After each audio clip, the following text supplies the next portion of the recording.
Bonjour Jean-Paul Bedbez. Bonjour. Vous êtes président fondateur de Bedbez Conseil et on va parler d'Europe aujourd'hui, une Europe, allez, disons-le, au fond du gouffre, hein, Brexit, populisme, croissance faible, dette, concurrence fiscale et sociale, etc. J'arrête là l'inventaire à la Prévert et surtout, pas vraiment d'issue de secours en vue. Alors, première question, est-ce que selon vous, on est entré dans une phase de déconstruction européenne? Qu'est-ce que cette situation vous inspire plus largement? Bien écoutez, il y a une phrase, pour s'en sortir, S', c'est s'en sortir, SANS. C'est-à-dire, on sait qu'on y est dedans, hein, et on ne peut pas, en fait, s'imaginer sortir à la Brexit ou autre, et on voit bien que les problèmes sont considérables. Sont considérables, en fait, dans les pays, sont considérables dans l'Union, mais que rêver partir, au fond, ça ne résout rien, au contraire, ça aggrave tout. Donc c'est sans sortir qu'on s'en sort. Alors justement, si on ne s'en sort pas, mais sans sortie de l'Union européenne, quels sont selon vous les problèmes urgents à résoudre? C'est quoi? Qu'est-ce qu'il faut? Un budget commun, un vrai budget commun, des transferts entre les pays membres, la fin de la règle d'or? Il y a plein de pistes qui sont sur la table. Qu'est-ce qu'il faut faire selon vous en priorité? Se protéger. Se protéger. Comment cela? C'est-à-dire, c'est une question de frontières d'abord. Les inquiétudes qu'il y a en France, en Allemagne, en Espagne, en Italie, et évidemment en Angleterre, c'est les migrants, c'est le migrant pour une part, et aussi le terroriste. Et donc aussi longtemps que l'on a des frontières poreuses, effectivement, il y aura des interrogations et des inquiétudes sur le thème l'Union européenne ne nous protège pas, la France ne nous protège pas, l'Espagne ne nous protège pas. Deuxième caractéristique, dans les guerres que nous vivons ou dans les guerres cybernétiques que nous vivons ou que nous vivrons, il faut effectivement qu'il y ait des investissements importants pour se protéger avec cette nouvelle guerre.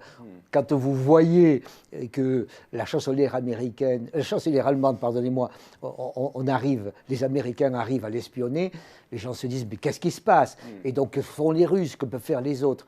Donc il y a en fait un sous-investissement régalien, un sous-investissement pour protéger. Et c'est quand vous êtes plus fort militairement, plus fort que vous pouvez être, plus fort économiquement. Ce qui se passe, c'est que l'Europe apparaît comme au Moyen-Âge une ville ouverte, c'est-à-dire une ville sympa où il y a du business, mais il n'y a pas de mur, il n'y a pas de muraille. Et donc, quand ça va, et quand on vous attaque, vous êtes battu. Et je pense que les interrogations, les inquiétudes que nous avons sur l'Europe, elles viennent fondamentalement du fait que l'Europe, en réalité, c'est une puissance commerciale, mais pas une puissance complète, en particulier une puissance militaire, une puissance frontalière. Et pour ça, je ne veux pas être trop là-dessus, mais les frontières, normalement, ça appartient aux États. Et donc la France s'occupe de ses frontières. Et donc on demande à la Grèce de s'occuper de ses frontières. Simplement, les frontières de la Grèce, ce sont les frontières de l'Europe. Et donc quand elles sont fragiles, effectivement, tout le monde entre. Et à ce moment-là, la Grèce n'a pas les moyens, comme l'Italie n'a pas les moyens, et donc il faut absolument les aider, c'est-à-dire céder. Il faut donc renforcer militairement pour se renforcer économiquement. Voilà, donc quand vous dites se protéger, c'est se protéger aussi sur un point de vue économique. Oui, mais après, c'est-à-dire qu'à l'heure actuelle, si vous voulez, à l'heure actuelle, l'Europe apparaît comme une puissance fragile. Bon. Et alors en plus, quand on regarde ce qui se passe avec l'économie, on voit bien que ce n'est pas génial. Quand on voit ce qui se passe également avec la capacité que nous aurions ou pas à signer avec le Canada, vous voyez bien qu'on n'arrive pas. Et donc on a, à l'heure actuelle, une économie qui, en termes de PIB agrégé, est la première du monde, mais qui, en termes de poids effectif, est vraiment très faible. Quand Staline disait combien de divisions, vous vous rappelez, mais en France, il n'y a pas de division, entre parenthèses, européenne, il n'y a pas d'armée, mais ce n'est pas la peine de rêver là-dessus. Il faut au moins qu'il y ait un centre intelligent de protection, un centre intelligent de protection contre ces cyberattaques. Dernière question, Jean-Paul Bedbez. On est au temps des propositions aujourd'hui en France. Hein, le débat se lance en vue de la présidentielle. Comment expliquer que ces questions européennes aient si peu d'importance dans le débat? Et pour simplement, c'est qu'ils n'ont pas de propositions, les candidats n'ont pas énormément de propositions. Et puis ensuite, c'est tellement simple de dire c'est la faute aux autres. C'est la faute à Bruxelles, c'est la faute à un tel, etc. Et moi, je vais vous proposer des trucs. Et en général, qu'est-ce que c'est que les trucs? C'est fondamentalement la fiscalité. Parce que le reste, à savoir les régions, le droit du travail, etc., il faut 2 ans, 3 ans, 4 ans, plus les manifs. Hein.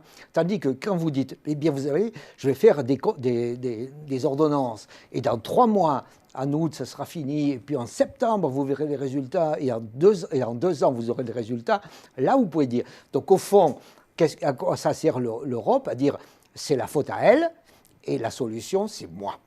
Donc, si je résume, c'est arrêter de faire preuve de naïveté et taper du poing sur la table. Oui, mais simplement, si vous n'êtes pas fort économiquement, vous n'êtes pas fort politiquement. Et donc, quand la France dit, écoutez, ne vous inquiétez pas, l'année prochaine, je vais faire ce qu'il faut, je vais faire les réformes, je vais améliorer, vous voyez bien que, aidez-moi un peu, vous voyez bien que son poids politique faiblit parce que son poids économique est également insuffisant. Eh bien, merci beaucoup Jean-Paul Belbez pour ces éléments de réponse sur cette grande question, où va l'Union européenne? Merci beaucoup. Au revoir.